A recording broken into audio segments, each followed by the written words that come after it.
What is up, Catfish people? Welcome to the Dieter Melhorn Freak Show. If I'll give everybody a minute to get in here and make sure everything is up and running and that people are seeing the stream live, because I'm not in the middle of the ocean, but I might as well be. I'm in the middle of Santee Cooper, the lower lake.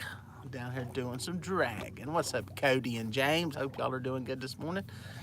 Looks like I got everything set up right, and people are seeing it. Good morning, Catfish fans. Hope everybody's doing good. If you're a subscriber, welcome to the channel. If you're new, consider subscribing.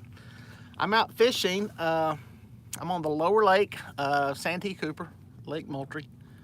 And listen. Do you hear anything?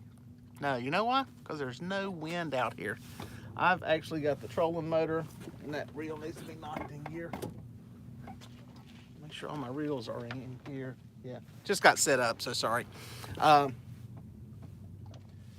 There's no wind again today. I was out here yesterday, and there was no wind. There's not any today either. I've got a trolling motor in, moving the boat. I put a drift stock out. When I first got here, there was a little bit of a breeze, but I decided to come out a little bit later, let the morning air settle, because as y'all know, on the lake, on a big lake, it's like winds or stuff. It kind of has its own little weather thing going on in the morning. So I let that settle and got out here, got set up, and doing some dragging. I got some, I'll give y'all some advice. Where we're saying, keep the podcast coming. You know, they are great. Thanks, Eric. Appreciate that. And I'm working on it. I'll probably do one while I'm down here doing on Santee. And thank you, Palmetto Cats, for the donation. Interesting thing here with Palmetto Cats. I caught a very big fish yesterday. And while I did not, I had this hoodie on, but I had on my Palmetto Cats t-shirt underneath it. So it brought me luck. And I think my Palmetto Cats t-shirt is in I know it's in one shark fishing video. I think it's in another. I was looking at one the other day that it may have been the one that just went up, and it's in there. So thank you for that donation to the channel there. So that is cool. Palmetto Cat says, I'm out here too. Well, what part of the lake are you on? I'll tell you where I'm at.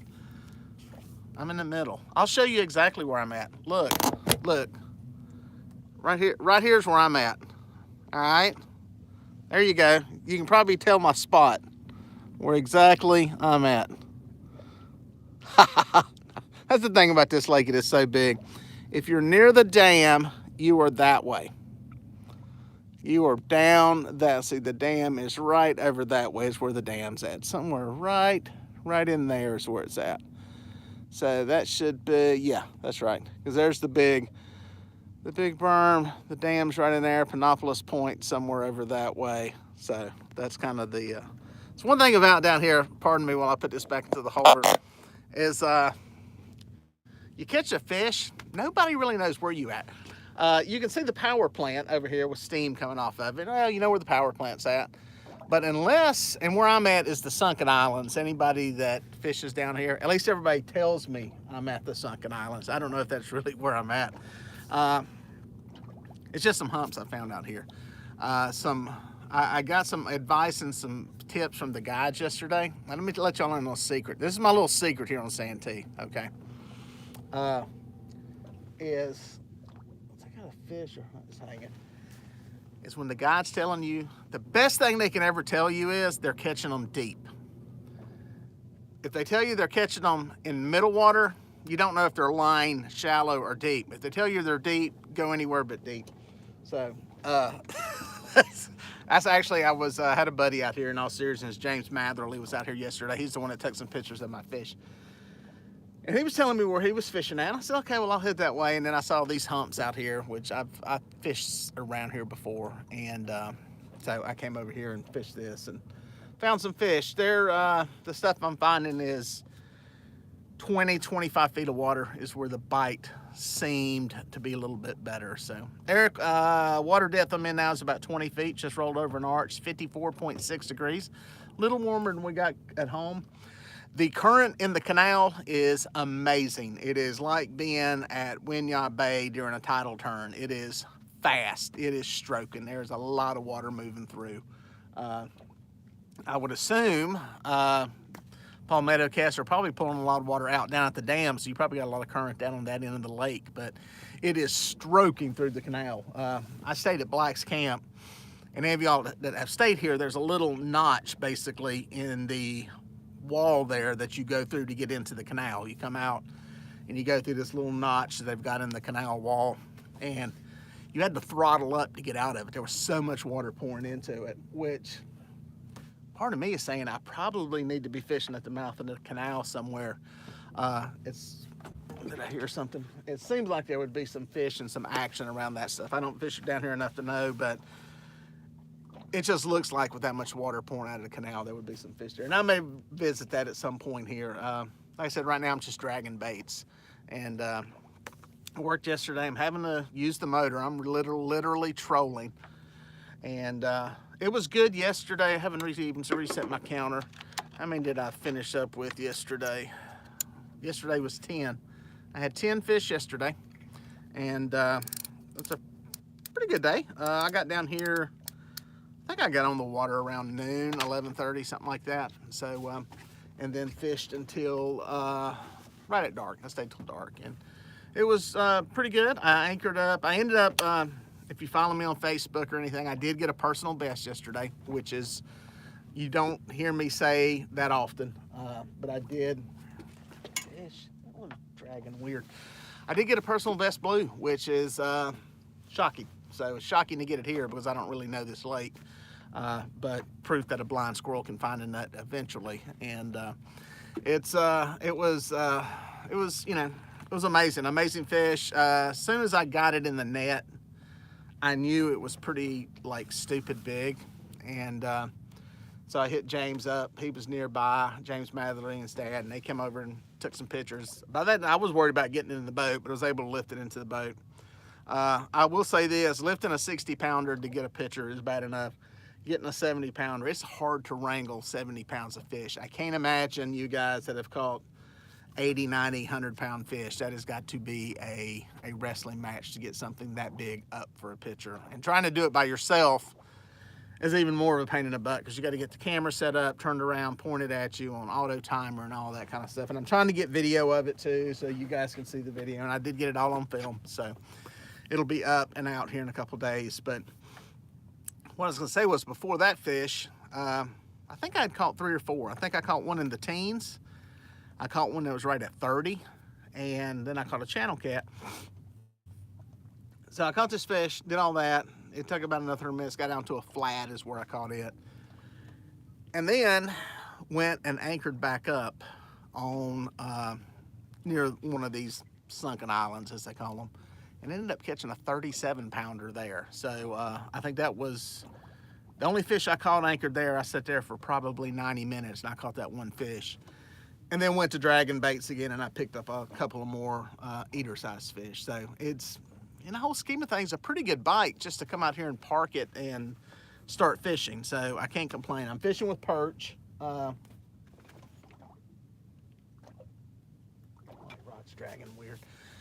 Fishing with white perch. I brought a bunch down with me. And the fish yesterday, the big one came on a fillet. As a matter of fact, all the bigger fish I caught yesterday came on fillets. And this I had one fish on a head. So Kentucky Catman was asking if I tagged it. No, I didn't. I think I'm out of tags. I don't know if I have any more. Didn't put a tag in it. Was released alive, like all my trophy fish. I think Eric was asking about the Clemson game. Definitely voting for Clemson and pulling for Clemson. Sorry, Ohio State people, but Daddy makes money if Clemson wins, and I should have some work, a bunch of work next week. So. Or week after next or something. So yeah, I'm pulling for them. So what time? I guess that game is tonight, I would assume. So I will be off the water by then and sitting, probably go down to Canal Lakes and sit down there and eat dinner and watch the game. I'm sure it'll be on there. For any of y'all have never fished Santee Cooper, there are 2 massive lakes that are connected. Santee Cooper is the power company utility that created the lakes and runs the lakes. It's named after the rivers down here, and they're massive. They're big. I mean, it is literally like being, as you can tell behind me, being in the ocean. It's 4 or 5 miles to the bank from here. So it's big. It's not usually this calm. This is amazingly calm, and it's an interesting place to be because of the fishing lifestyle and culture down here. These places, there are places to stay here that are unlike, I mean, anything that I've been to. I'm sure there are probably some fishing resorts like this around, but there's a lot of them. And you know, my boat is backed up right up to the room. There's electricity outside for your chargers, live wells, that kind of stuff. There's several of these camps you put in right there, pull the truck back to the room and park it. So if you ever get a chance to come down here, it's an interesting lifestyle, interesting place to be. It's one of the cool things about, I was watching it in the camera there going over, about being down here. So anyway, have any of the pesky stripers took my bait? No. I've seen some people trolling for some stripers. Heard some stuff blow up on the surface. For a minute, I thought it might have been some stripers, but I haven't really. I've kind of been kind of a lazy fisherman, honestly. I kind of came to straight out here and started fishing on these hunts. David Pruitt said, go to Mac Daddy's, dude. I ate there last night, and their hamburger steak is a 12-ounce hamburger steak. It's unreal. I got part of it, and oh, I went for breakfast this morning. Hang on. I got catfish nuggets for breakfast this morning, and I had so many I had to save them. So I got extra catfish nuggets, and I got fried tomatoes. For you folks that aren't from the South, fried tomatoes. These are actually fried ripe tomatoes. Normally we do fried green tomatoes. These are fried ripe tomatoes.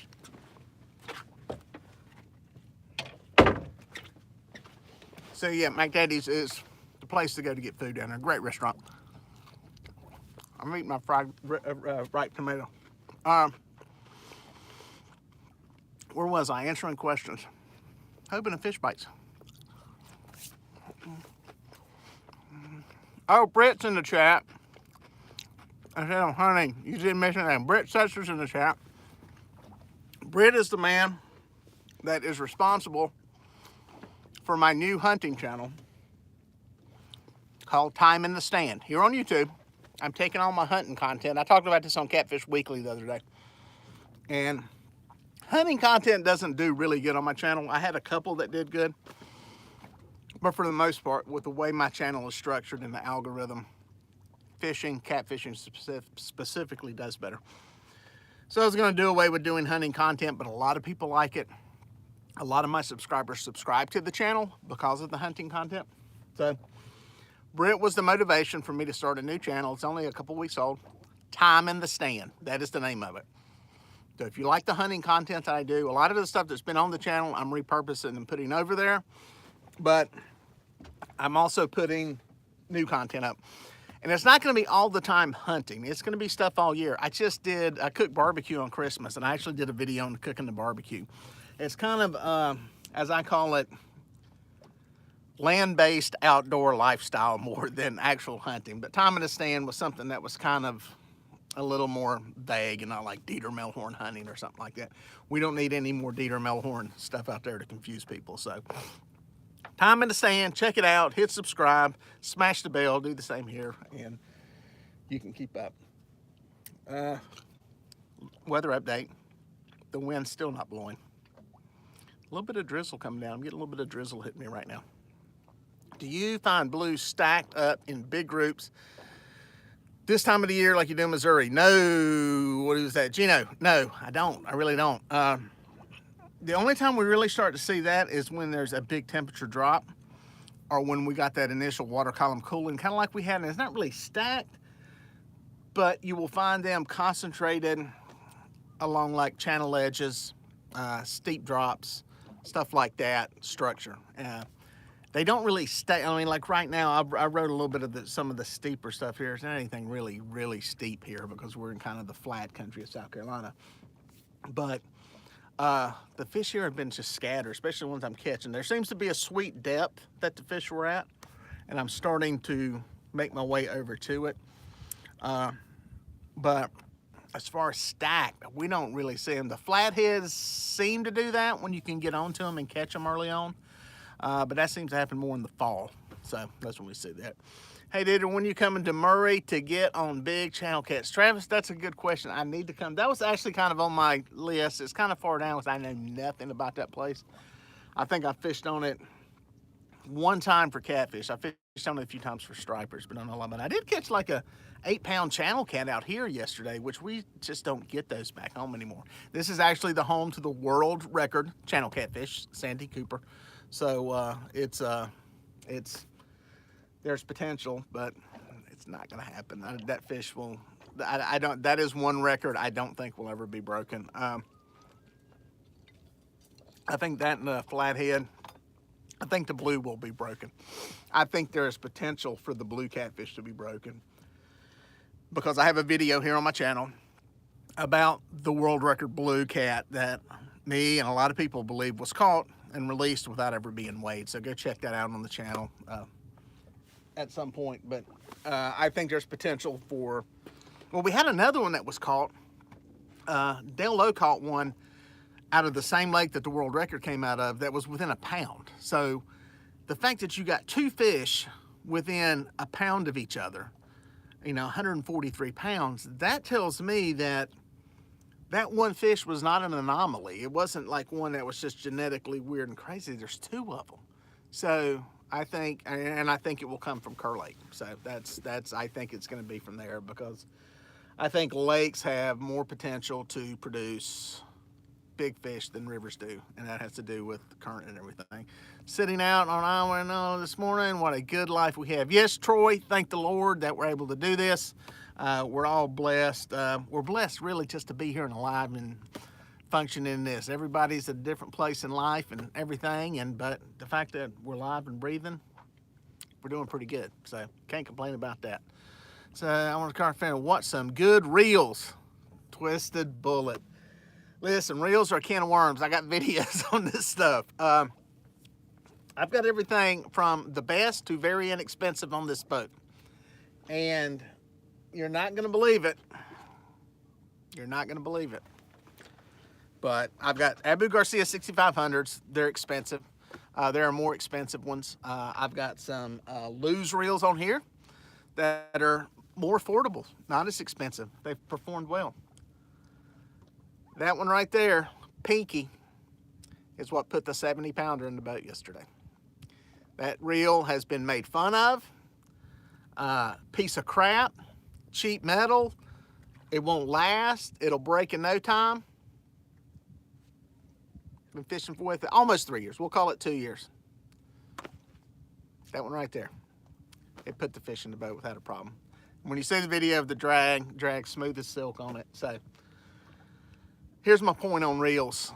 You can spend a lot, you can spend a little. An Abu Garcia is more of an heirloom reel that's gonna, you know, be here for your kids and your grandkids. These, I don't know, but they're half the price and they're catching fish right now. So depends how much money you got. Not everybody's got $130, $140 to spend on catfish reels, especially if you're gonna put 6 of them. I got 6 of them just here. And God knows how many more I got. So it's not cheap to buy reels. So my point is, if you got the money, you can afford Abu Garcias, buy them. That's great. But you know, these, and can't see who's who. There's some of the Lose reels. I think that's what is on this B&M rod right here. It's one of the Lose reels. It's L60. It's in my videos. Just look up, put my name in there, and then put catfish reels, and you'll have a bunch of videos of my stuff on all these things. There's a lot of options out there. Don't feel like you have to spend a pile of money and go broke to be able to fish. So that's my point. So SC Deer Addict. I hope you're subscribed to my hunting channel. Time in a stand. A lot of it's going to be South Carolina based stuff too, by the way. Use some Akuma, not very expensive at all, and landed 40-pounders with them. Yep, see, there's a lot of reels, man. Penn makes good stuff. Akuma's got good stuff. I don't get bent out of shape on it. See that rod, how it's hanging over? It's like it's dragging weird.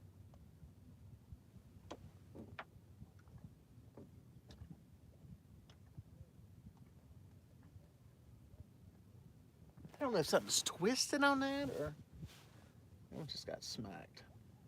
Make sure I'm not coming through stripers. Okay.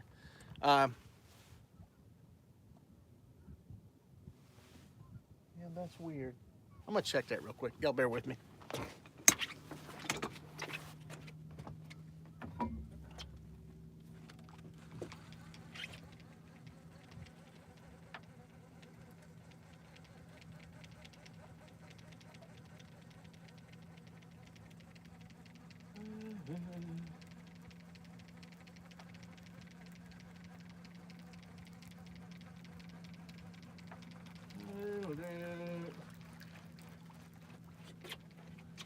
I'm gonna try something just for giggles.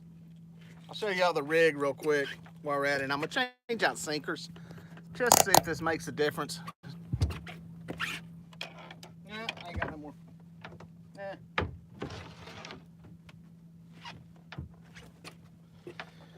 Santee rig, rattling cork thing. I think this is the exact same rig that caught the 70-pounder. Here's the funny part. I want to make sure. I'm pretty sure I looked at the video.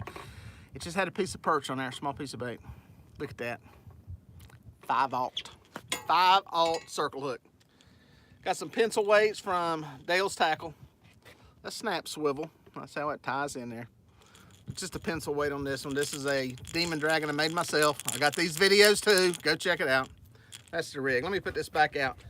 And that's on a Big Cat Fever medium heavy rod. Actually medium, I'm sorry, medium action.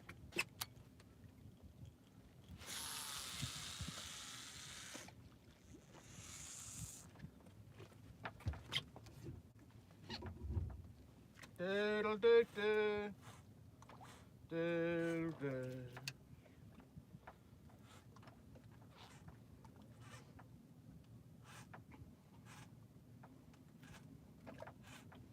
All right, now I ain't gotta mess with that. Pull me some line out and sit back down. Yeah, it was fine. It's just bumping along. I think those pencil weights, depending on what kind of bottom you got, can bounce and hit a little bit harder. So, let's see if we hook into one here. All right, where was I? Dieter, where's the best area in Wateree to catch perch this time of the year? Deer season wrapping up. Sorry. About to start back fishing. That's a good question. The perch I found, all these perch here, I caught probably 100 of them on Lake Wiley and was fishing around humps. And I just found some humps that had them on there. They were not schooled, not stacked up. Sabikis were not really working. I was using just these little double hook rigs. I was gonna show people what they look like if I can get one out of the holder. I'm sure you know what they look like, but for people who don't know, these are just little double hook rig, weight on the bottom. I think it's called a Kentucky rig. It's got a weight down here, 2 little hooks on there, and I put some cut bait on them. Not sure on Wateree. My guess is if I was trying to catch them on Wateree, I would be, where would I catch them on Wateree? Where would I go? Where would I catch them on Wateree? Colonel Creek on the humps. That's where I would think. James, thank you for that. Colonel Creek on the humps. That's where I would think they would be on one end or another. James, that's very kind of you. Thanks for your donation. As always, it goes to pay for bandwidth. Because I gobble it up doing this stuff. So that is much appreciated. Thank you, James. I have 2 ancient Mariner reels and 8 Rovers Cascades, and they work great. Yeah, somebody was asking me, Brian, about the Cascades last night, and I've heard good and bad. I've been wanting to try them. I may reach out to them and see if they want me to put one of them in the mix here and see how they work. Again, that seems to be an affordable price point to get into a round reel bait caster. And, you know, like I said, I don't think you have to spend a fortune to get into these reels and, you know, see what works. So, have you ever used Catfish for bait? You may watch Catfish Dave. He's been good. Yes, Kevin, I've used it before. I did it several years ago. And yeah, it'll catch fish. Catfish will eat about any fish out there, and I've said that before. I've said that in some videos. I just prefer not to do it. And you know, there's nothing wrong with it. It's perfectly legal, you know, as long as you know you're within your limits and everything of what you're doing. I'm just not a fan of killing catfish to use them for bait. So again, nothing wrong with it. I have no problem catching other bait. Is I guess my saving grace. I don't need to use it. I have no problem finding perch. We can use crappie in North Carolina. I can't use them here in South Carolina, but I can use crappie. I think I got a fish right there, small fish. I had that rod hid. It's that B&M rod. But I just like using perch or using shad, and I can buy shad. We got places around here to sell shad. If I gotta have shad, don't want to go out and catch it, I can go out and bite. Let me make sure. I think there's a fish on there. Let's look and see.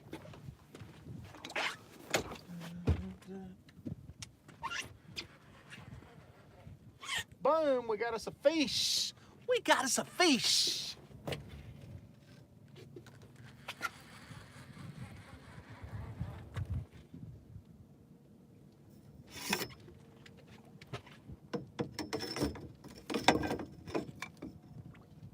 You also get to see behind the scenes of how I make a YouTube video. Hooked up. Nice long drag across here. Eater size blue, nothing big. Let's play guess the weight. Guess the weight. Just so you have some to go by. This is a big Silver Cat Magnum from B&M. It's a medium heavy action rod, so I'll let you see the bend again.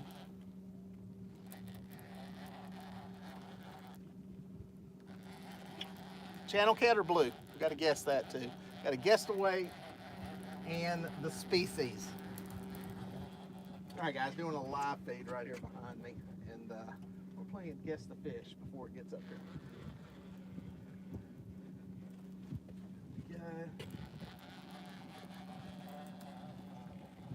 Yeah,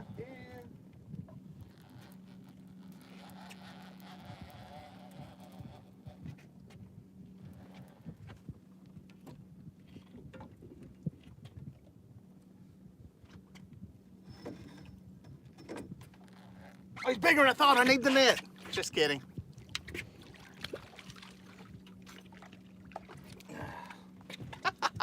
Who threw in 40 pounds real quick?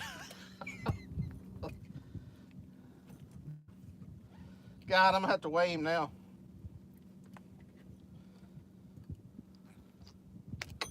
You guessed over 5 pounds.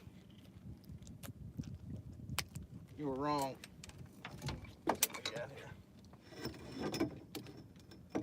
Play a little guess the weight. Hey, he's bigger than I thought.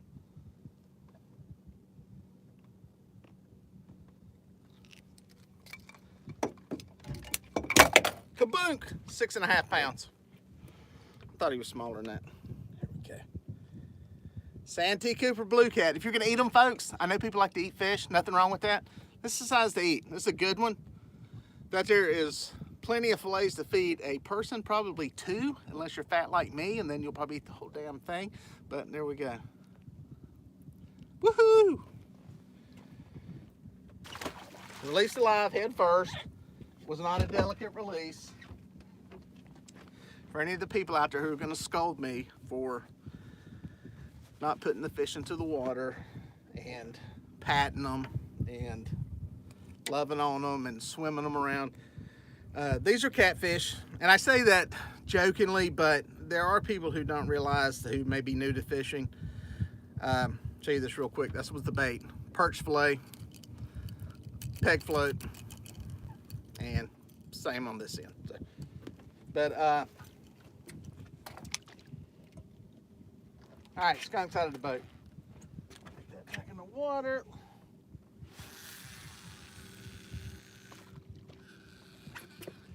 B&M rod, by the way, Silver Cat Magnum, and that's one of the loose reels right there. 30-pound Andy Monster monofilament on there.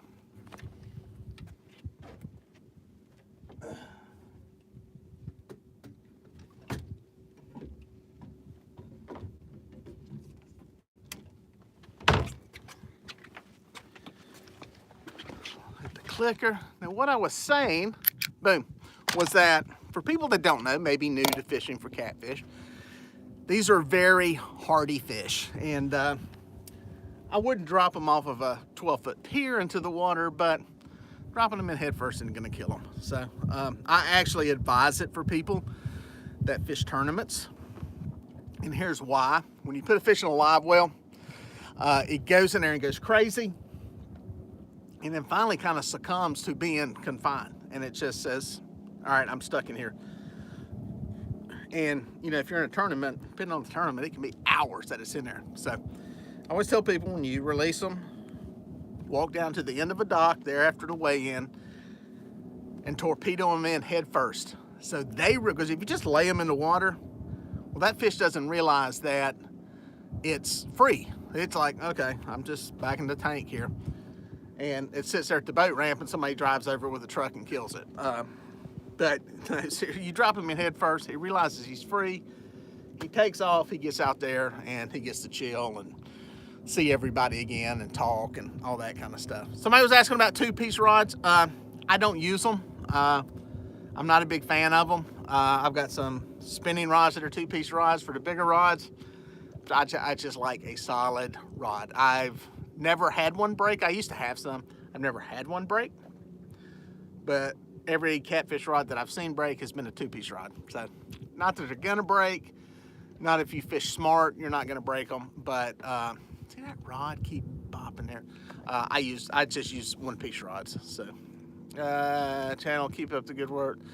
K-Dub, thanks, buddy. Appreciate it. I wish you would come to Lake Murray and catch all the perch you want. Yes, Mark C, it is loaded with them. But you know what? When you're looking for perch, you can never catch perch. That's just the way it goes. Muddy River Catfishing, thank you.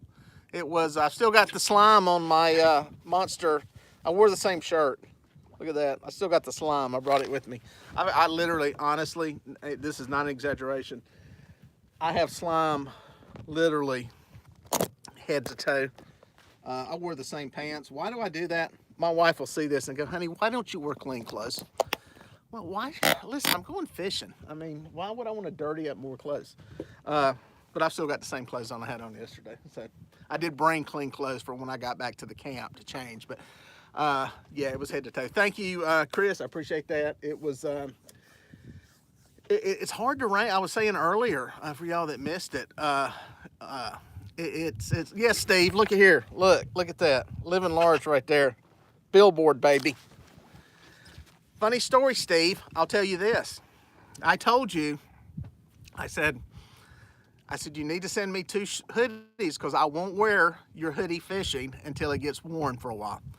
And I never wore that hoodie, this hoodie, until it kind of got some wear on it. And I finally said the other day, I said, you know what? I've worn it for a year now. You know, I spilled some spaghetti on it. I said, I'm going to wear it fishing now. And I said, I'll take it to Santee with me. As you notice, I hadn't had it in any of my videos. I've had my hat on and some stuff, and I talk about your red, white, and blue rod holders and tell people that, by the way, look at those rod holders. Those are monster rod holders. You want some of those? Steve won't sell them to you because they're too hard to make. He made them just for me. Actually, he made them and then found out they were a pain in the butt to make. But anyway, yes, I wore the hoodie down here, and it's funny that I catch a new personal best catfish in the hoodie. So anyway, give Steve a little plug there. But his rod holders are, Steve, you really, pal, you really need to figure out the production on these things to sell them. I'm trying to chime in on my phone. But yeah, it was, so I can wear it now. If I only had a monster rod holder net here, you could have had your net in the video too. My poor net, dude, it is, let me show you this. When you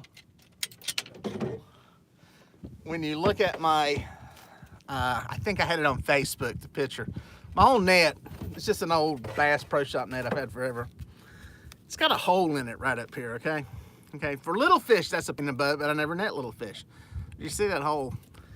This fish was so, I mean, this is a big net. I'll put it behind me just so you can see all of it. It's a big net. It's a great net for landing big fish. But I've caught a couple of 60s and now this 70, and that's a lot of fish to cram in even a big net like that.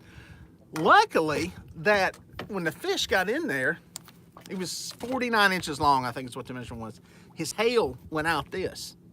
So it was actually nice because his tail's like sticking out this far.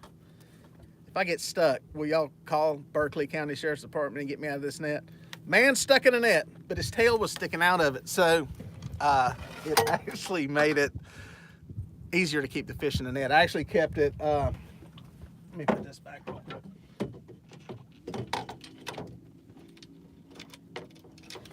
I actually kept it in the water in the net until James Mather got up here so we could take some pictures. But that white one's dragging weird. SC Derek, what software do you use? I assume you're talking to edit.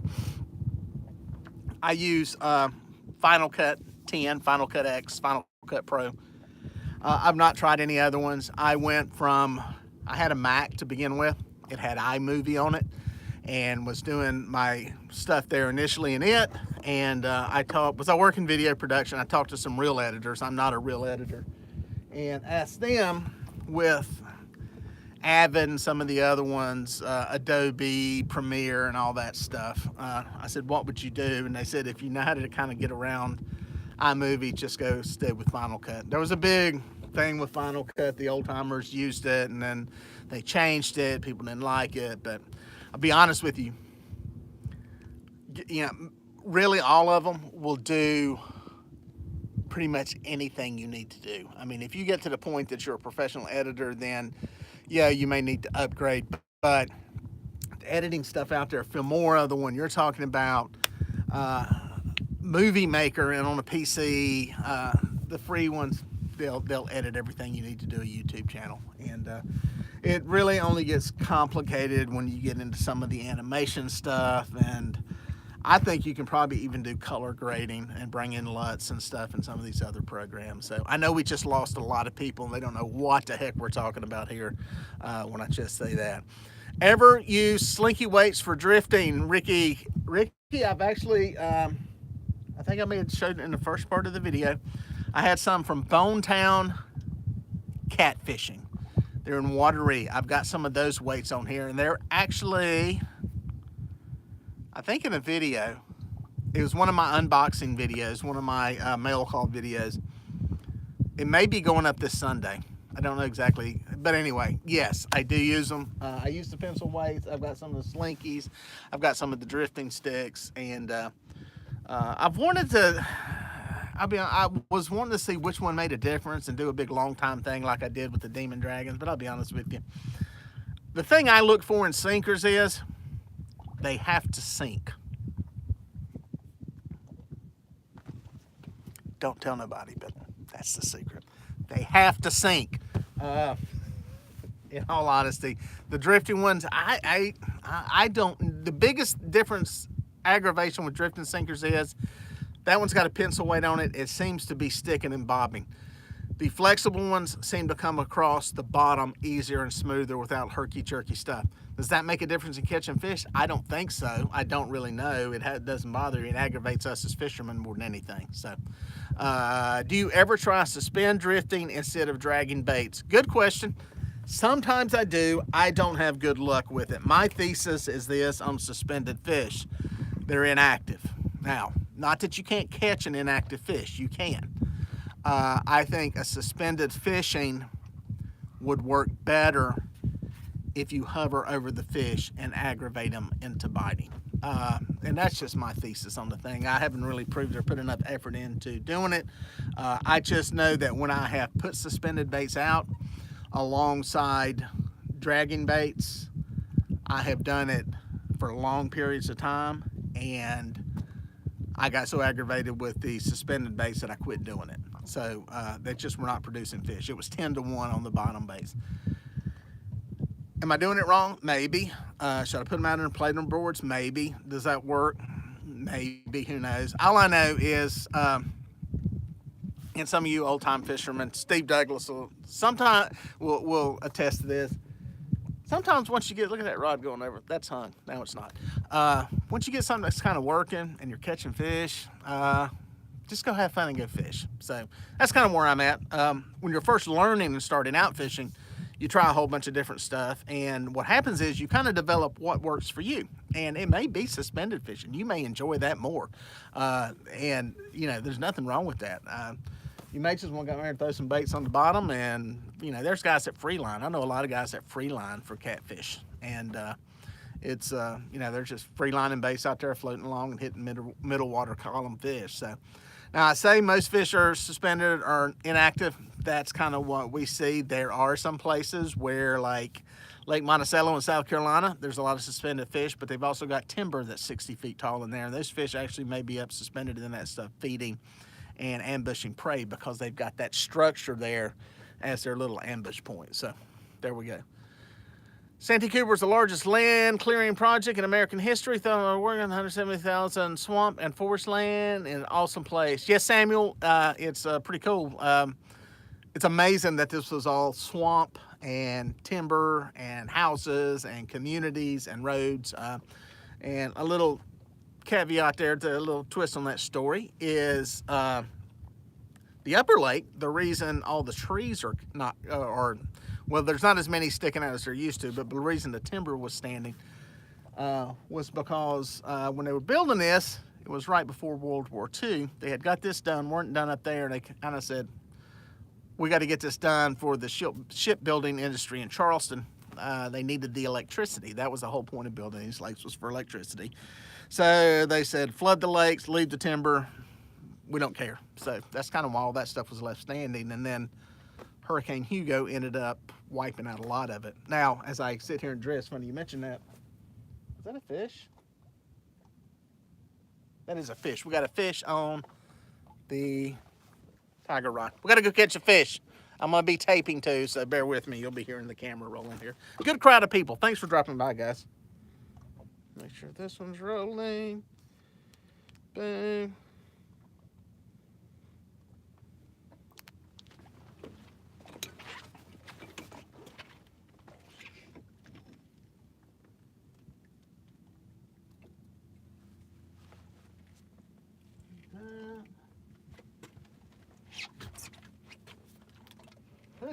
Hooked up.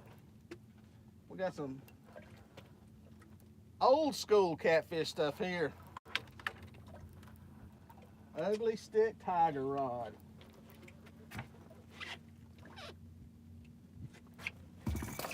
Another smaller fish.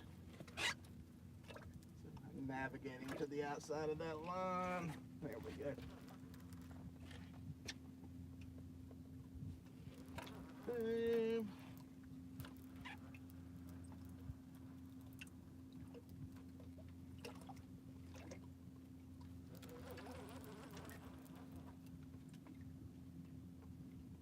Come on up the little middle there, fella.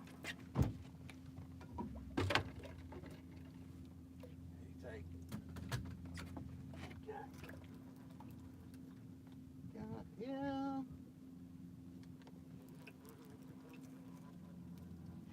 Glass, slick, calm. Looks like I got some rain in that direction. I'm gonna have to put the bimini up in a second.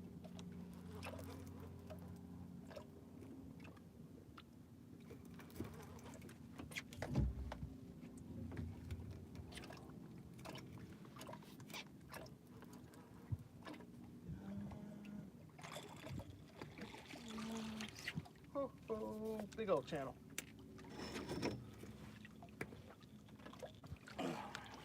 Channel cat. A good channel cat too. That is a good channel cat. Good fish. We don't get them like that anymore on Wiley. Yeah, look at channel cat. See what that sucker weighs.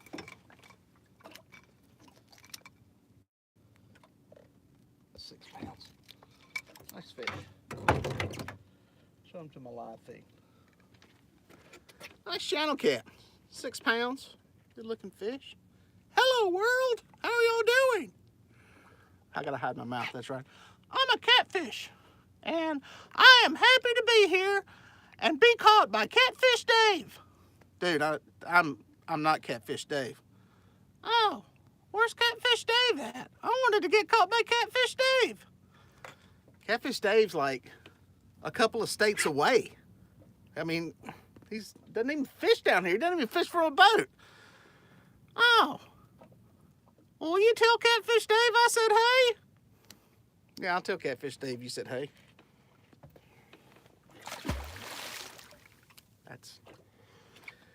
That is the respect I get. Catch and release, huh? Should have ate it.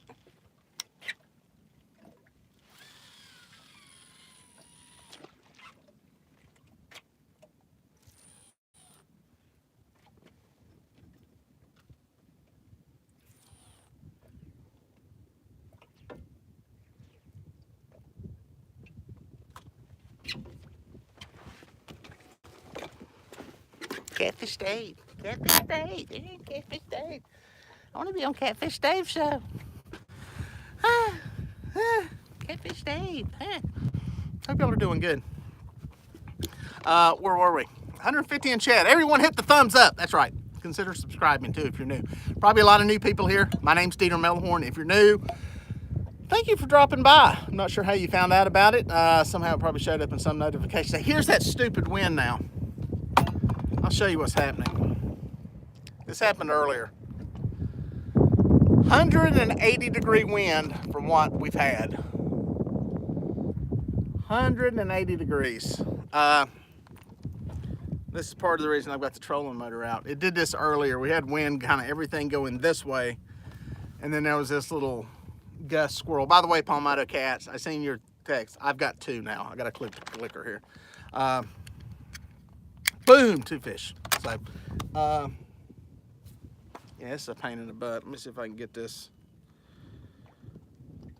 I may have to do some advanced dragging techniques here and pull that drift sock out. It all depends. This lasted for like a minute earlier, and it's kind of a pain in the butt. Let's just see what happens here.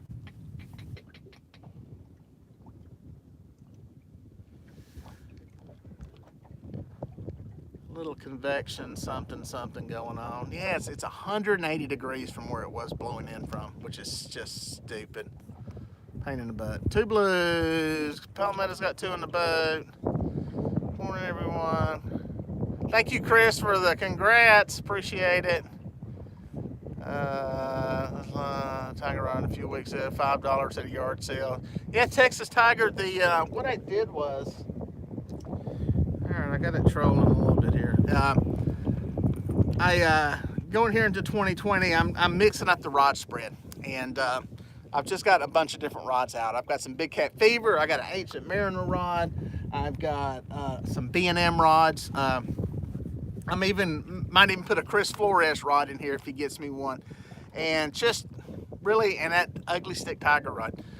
Just really showing people how these different rods work, and that you can catch fish on them, and that you know, find something that you like, find something that appeals to you, find something that, you know, you have an emotional attachment to. I like red ones. Red ones are pretty. I like the white ones when I'm fishing at night. So there's different stuff that, you know, that work for people. And so that's really what I'm doing, just switching it up a little bit. So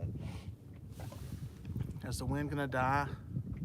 It's like it's wanting to die now. So weird. That's why on this setup, the way I'm doing this, I've got the drift sock out.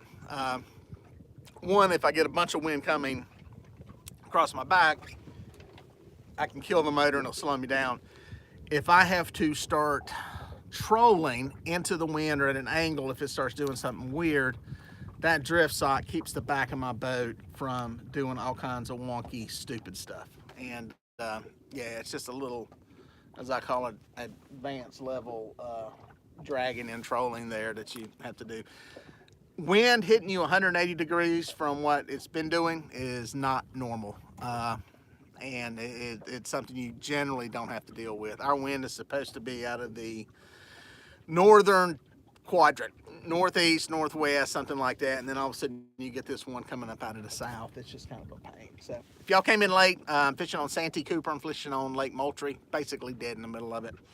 Water's around 54, 55 degrees. I'm trolling, dragging, drifting, baits on the bottom on Santee rigs, appropriately named, and using white perch for bait. So that's kind of the deal there. It looks like we're at about a 2 fish an hour catch rate. That's about how long I've been out here fishing. I've been on here for about 49 minutes. So Michael's asking if I've ever fished in Oklahoma. I haven't. I'm trying to think. I don't think I've been to Oklahoma. I'm trying to think. I don't think I've been to Oklahoma. I don't think I've ever even been there. So best reel for catfish, that's reasonable. Kong, 1933. He missed the earlier conversation we had about reels. Best one that's reasonable, I'll be honest with you. I was telling them earlier, the personal best, it came on that ancient Mariner reel. Those are fairly affordable. The Lose reels are affordable. I'm gonna do some looking into some more affordable stuff. Some people have told me about some of the pin reels. The pins that I'm used to are saltwater reels, and they're not really cheap, but I'm gonna do some looking into them. I know there's some pin round reel bait casters that are pretty affordable. Like South Carolina Deer Addict said, Cast King is one I've heard good and bad about. And I'm always skeptical of good and bad comments, and it's why I like to try it out for myself, because you know, your pro staffer saying nothing but praises for something, and then the people who are bitter and just don't like them for whatever reason say nothing but bad. So I like to try stuff out myself and just see what works. I mean, honestly, I think depending on how much fishing you're going to be doing, obviously, you know, can dictate how much you should spend, if that makes any sense. But if something's not getting a lot of wear and tear on it, you know, not fishing, you know, you don't have to spend a fortune, because you're not really gonna, if you take care of it, you're not really gonna wear it out per se. And so I think there's a lot of, somebody just mentioned Cat Max. I saw that as I looked around there, and I've heard those, you say it's trash, I've heard they work. I mean, I don't know, I think a lot of it depends on how you're fishing and what you're fishing, and whether you're fishing within what the reel is designed for. I see a lot of people take like an Abu Garcia 5000, put 80-pound braid on it, and then winch the drag all the way down and try to pull catfish out of that are tangled up in a tree, and then they wonder why the spindle has been on the reel. Well, it's not really designed to put 80-pound braid on and then wrap the line around the handle 2 or 3 times, around the reel 2 or 3 times to try to pull stuff out. You can tear stuff up that way. And so I think you have to fish it within, you know, and my stuff holds up because I fish within reason for what the reels are designed for. I'm fishing 30-pound braid or 30-pound mono, Andy Monster, and I really don't put that much drag on the fish. I think you're a lot more apt to pull hooks when you do that.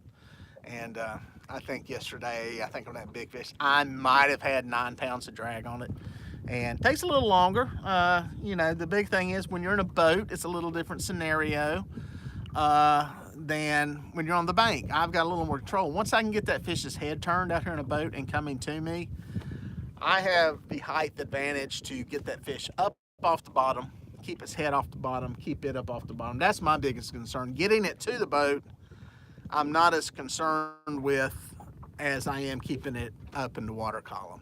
And usually all that starts when he gets to the boat and he realizes it's coming up to the boat. That's where, you know, I want to keep it up. If it wants to stay down there and swim around 8 feet off the bottom, we can play that game for a while until it tires. That makes netting a lot easier. So it's a little different. Everybody's got a little different situation they're in with what they're fishing. So that's kind of my take on it. You know, try something less expensive and see how it works. Fish it within the means that it's designed for, and I think that'll get a lot more use and a lot more out of it. So Michael said Abu Garcia C3 Catfish Special round reel. Those are pretty. Those are really pretty. I think I put a link on in my description section where you can get those things on Amazon. That's a lot of money for a reel, even for old Dieter to pay. But they're pretty. Jay's Catfishing, can I be a picture with you? It would be my honor.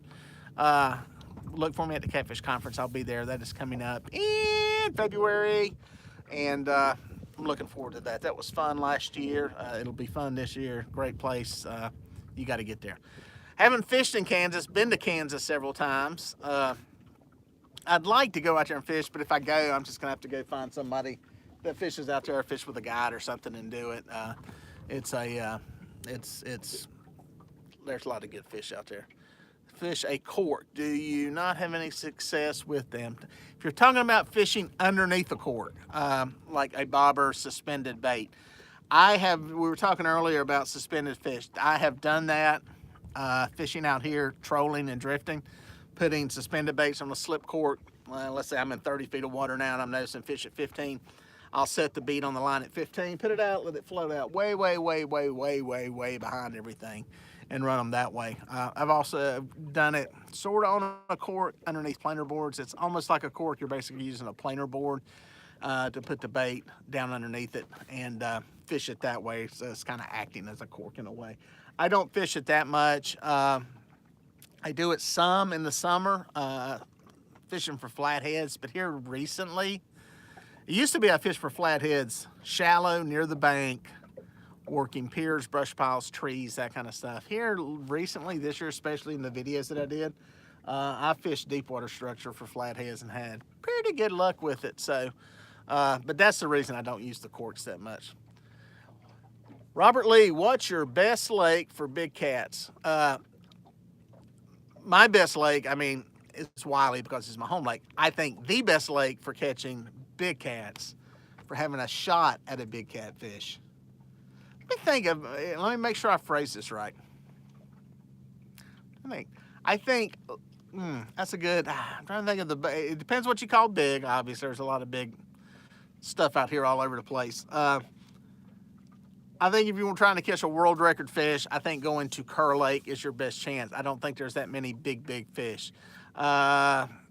Lake Gaston seems to have a lot. Zach catches a lot down there, but Zach has a good read on what's going on with the fishing too, so I don't know what the overall numbers are. There's a lot of good lakes out there, to be honest. I think the best place to catch a big fish halfway consistently would be the James River, but that's a river. That's why they call it the James River. It's not James Lake, but I'm stupid. I think Kerr Lake's probably, there's a lot of big fish in Kerr. I was thinking, there's potential for some really big fish in there. How's the catfishing on Lake Wiley on the north side? Justin Waters, I'm going to sum it up this way. That north end is 12, my house is 12 minutes from the boat ramp, and I'm at Santee. Right now, the fishing is hideous on Lake Wiley. It is tough. You can catch crappie like crazy. I've limited out on crappie a couple times. Team Reeling the Blues on here, Jeff Manning, he's done it. It's a crappie killing lake right now, but for some reason, the catfishing is tough. Fishing Impossible, or am I going to the Ice Bowl? Yes, I will be at the Ice Bowl. Got a sponsor for that event, and we're going to go fish it, probably do some live streaming from up there. And yeah, I'm looking forward to it. I haven't got to fish it for several years because of either family obligations. We do like a late Christmas with out-of-town family, or when Grayson was traveling doing his gymnastics stuff. So he's not doing that anymore. I got it off. I'm planning to be up there and looking forward to that. So what's somebody, have you ever used a meat hunter catfish rod? No, I have not, Larry. I started out my catfishing world using ugly sticks, and I'll tell you something funny about ugly sticks in a minute. Used those, caught my personal best at the time, which was 61 pounds, a couple of 60s, lots of 50s, 40s, lots of big fish on it. And then I switched over to big cat fever rods and was on the medium heavies. Big difference in the rods, just, you know, the handling of them, the components are so much better. And so then I fished the mediums, which are nice or well built. So then when I went back, I said, you know what, I'm just going to mix it up for everybody so you can see some different rods. So up until a couple weeks ago, instead of the tiger rod, which I've had some tiger rods, I had one of the catfish rods on here. So I had all these really nice rods, you know, the big cat fever rods, the B&M rods. You know, they're heavier, better. And then I had that ugly stick catfish rod. Another thing is the ugly stick. If that's what you got, if you're getting into catfishing, buy an ugly stick. It's affordable. It's not expensive. You can catch fish on it. But my goodness, compared to these other rods, just component-wise and the way it was built and the way it felt in my hand, there's a major difference. Will it catch fish? Absolutely. Will you get catfish elbow like I do right now from yesterday? Yeah, you'll have to work harder. You'll have to work harder. You'll have to work harder. If I was a fishing guide, that's all I would let people use because they would really appreciate the fish that they catch, small fish. But yeah, man, it was funny. I actually swapped it out, and that's why the tiger rod is on here. I needed something that just was had a little more butt to it. And that tiger rod, actually, the only thing I don't like about it, I like the length of the handle on it. It's just shorter. It's I want to say 6 inches shorter than the other rods, and I like that 7'6" length rod. And it's funny having these different rods on here, and that's why I would like to get a couple more on here just to mess with some stuff. I'm finding stuff that I like, and I'm finding if I was building a catfish rod, what I would do on them. And there's a mix and a match from a lot of different stuff on here that I like. So I just seen Team Reeling the Blues in here. I hope he is out catching crappie this morning. Live bait versus stink bait. No choice, live bait. I'm not a big stink bait fan unless it comes to summertime channel catfishing, and it'll slay the channel cat. But I've got some chum pods that I'm gonna try out when the water warms up so I can give them a fair shot. I think scent is a bigger deal when water's warmer, and that's just scientific with the way scent disseminates and spreads through water. So, but yeah, I'm gonna try some of those little chum pods this summer once it warms up. Cumberland Lake in Kentucky, no, that's another one I'd like to get out to. I have a couple of tiger rods. They work well. Yep, they work good. What's your catfish bait overall? What's your recommended catfish bait? Fishing Boys. I did a video on it. It's I think I called it the best catfish bait. And I'll summarize it for you. You need to go watch it though, just because you need to go watch all my videos. But I basically said the best catfish bait, and I did it this way. If I was gonna come grab you and say, we're going fishing tomorrow and putting you in my private jet, which I don't have one, and we're gonna go somewhere and I'm gonna put you in a lake, what bait are you taking? You don't know what lake you're going to. You don't know where you're going in this country. It could be Tennessee River, it could be Florida, it could be Pennsylvania, it could be Texoma. What are you gonna take? I think the best bait, if I had to pick one, the bait I would put in the cooler would be gizzard shad. Because while certain lakes, you go to Tennessee River, Ohio, these places have skipjack, you want skipjack there. That bait may or may not do you a hill of beans any good anywhere else. And gizzard shad are fairly widespread around the catfish world. So that's my take, is I would have gizzard shad above anything else. Now, with that said, you can catch catfish on a lot of stuff. And I've got videos on, let me plug in my power charger real quick, hang on. I've got videos on using chicken. I was surprised how well that worked. Not everybody has the, you know, we can sit here and argue and say, oh, this bait's the best, blah, blah, blah. Well, listen, if you're new to fishing, you may not have the opportunity to go out and throw a cast net to get gizzard shad, okay? Chances are, if you're learning how to fish, you don't even have a cast net. You don't even own one. So that's, make sure that's charging, that's good. So anyway, that's why I did some of these videos on some of these other baits with chicken and some other things. And trying to, with most of my viewers on this channel, or I say most of them, I don't have tournament fishermen sitting here watching this. They laughing at me at what I'm doing. You know, I'm not out fishing a tournament this weekend. I've got people that are learning how to fish and are wanting to learn more about fishing, wanting to expand their knowledge base, and wanting to get some credible information from somebody who's not trying to sell them a catfish stink bait or something. And that's what I try to do. So that's why I try to throw all this stuff out there and keep in mind that people are learning and they're at different levels in their catfish world life. And that's why I try to, you know, keep that in mind. And, you know, I don't sit here and say you got to have, you know, $175 rod set up to go catch catfish. You don't. You can catch it much more affordable than that. And the last thing I want to hear somebody say is, I'd like to go fishing, but I can't afford to buy one of them high dollar rods. You don't have to. Go to Walmart and get something, dude. Go to Walmart and get a rod and just go fishing. Watch the boat turn into something home. Yeah.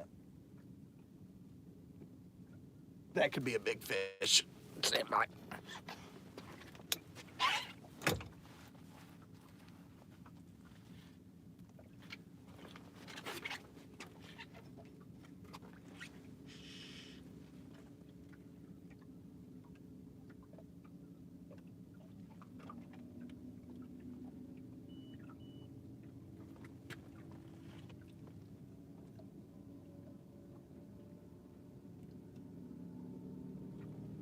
I don't know if it's a fish or a tree.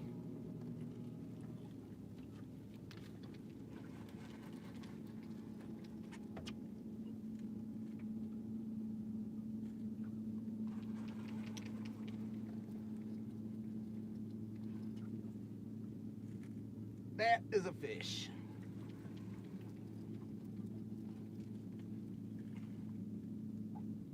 That is a fish.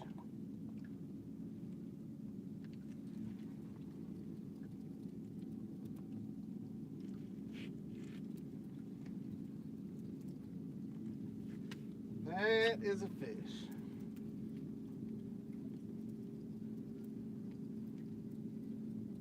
Is that fish in another line? Where are we going? Where are you going, big boy?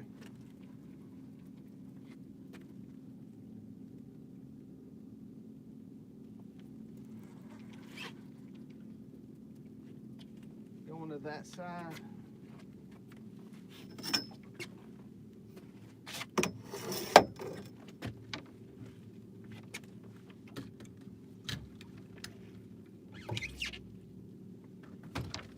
Let's see where he's at on the sonar. He's up off the bottom.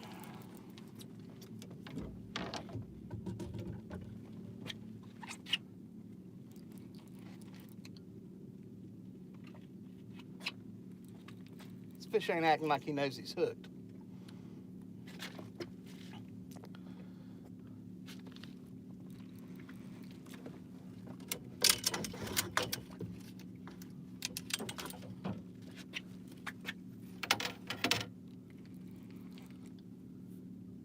About 20 feet down, I'm in about 35 feet of water.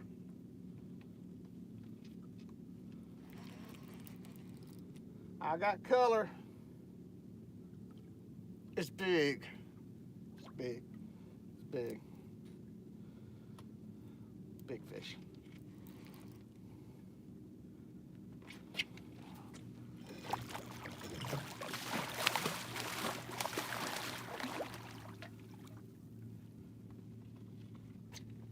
Big.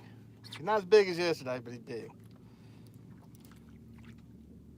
If you got kids nearby, turn the volume down.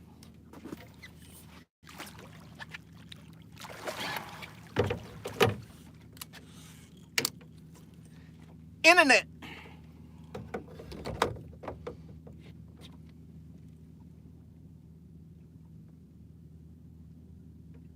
Sorry, I had another line moving. That's what I'm looking at.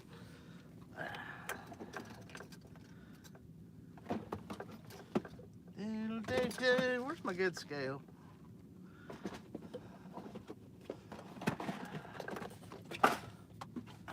Still got the one from yesterday. And got a good fish on camera. I'm a little happy. All right, he's in the net. You can turn the volume back up. You can bring the kids back around.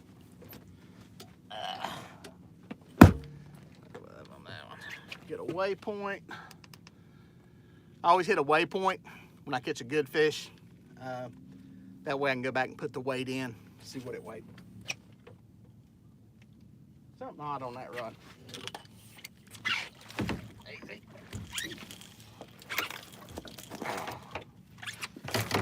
Simmer down. Bear with me, folks. I'm gonna do a little surgery and get this hook off of him. You see which reel it was on, didn't you? You saw it, didn't you? Yeah. Easy.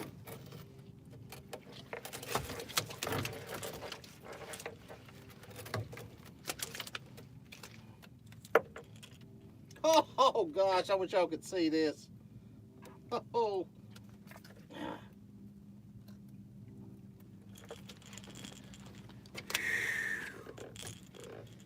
That right there, folks, is why you keep pressure on a fish. I wish you could see that. It was hooked inside the mouth, and the hook didn't make it all the way back out to the corner. It was hooked inside. If I'd have had any slack on that line, oh, he'd be gone. That's why I say turn the volume down. Now what I do, I weigh these fish in the net. That way you're not lifting them up by the jaw. The net weighs about 2 pounds, so I just take off whatever that is. Simmer down.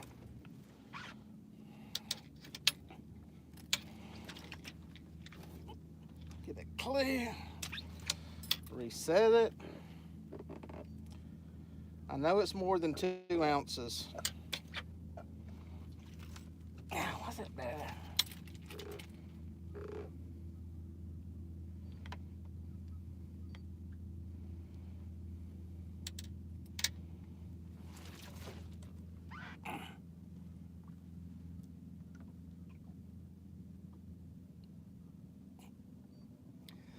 $32.15, 30 pounds.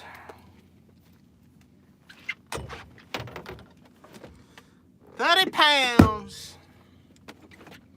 All right, let's see. Selma, flip on out there.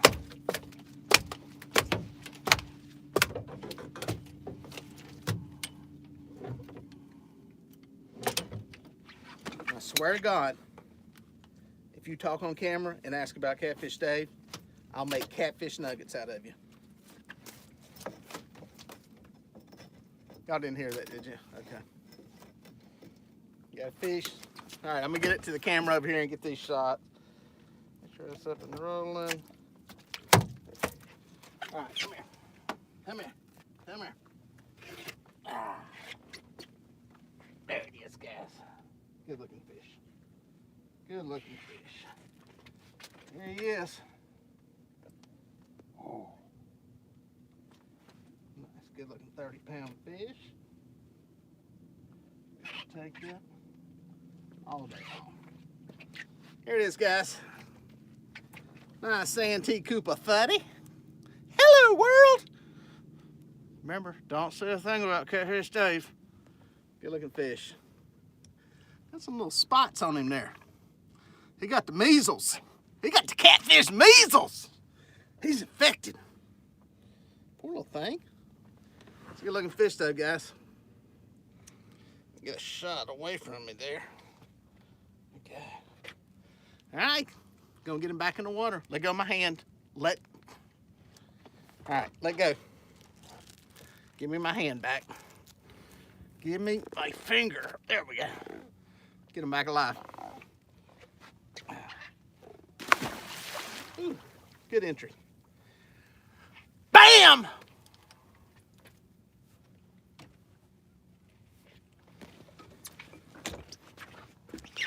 Like I said, any fish caught live on camera is a good fish, but a good fish caught live on camera is a great fish.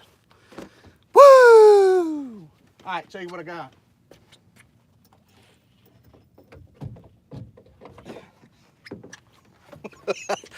You can't make this up, folks. Ancient Mariner. Caught him again. Big cat fever, medium action rod. Telling you, dude, I put this combo. It's this homemade rattle. I painted this myself. A fillet, and I got 2 nice big heads out there. I ain't caught a thing on them. It's just got a pencil weight. There you go. There you go. Get it in the water.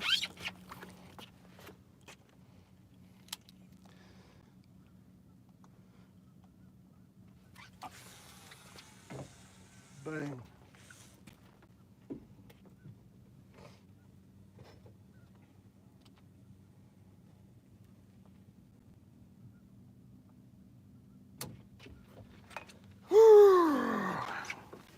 Oh, look at here. Look at here. That right there is more likely stroppers. Them stroppers on there right there. Come on.